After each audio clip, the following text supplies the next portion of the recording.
1964 సంవత్సరములో నేను 2021లో కాలుకి దెబ్బ తగిలి ఇక్కడ డాక్టర్ గారి దగ్గరికి వచ్చి ట్రీట్మెంట్ చేయించుకుంటున్నాను.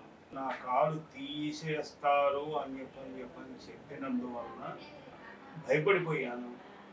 కానీ డాక్టర్ గారు ఈజీఆర్ గారు నాకు పుషింగ్ ఇచ్చి ఏ విధంగా అయినా సరే చేస్తాను బాబు నీకు ట్రీట్మెంట్ అని చెప్పాను.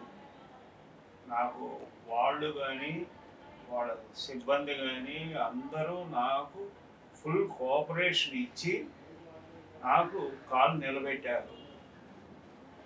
తర్వాత మా బాబు మా ఇంటికాడ లేడీసు తీసుకువచ్చి రోజు కట్టించి ఇంటికి తీసుకెళ్ళడం వలన నాకు కాలు నిలబడింది. ఇప్పుడు నేను నడవగలుగుతున్నాను.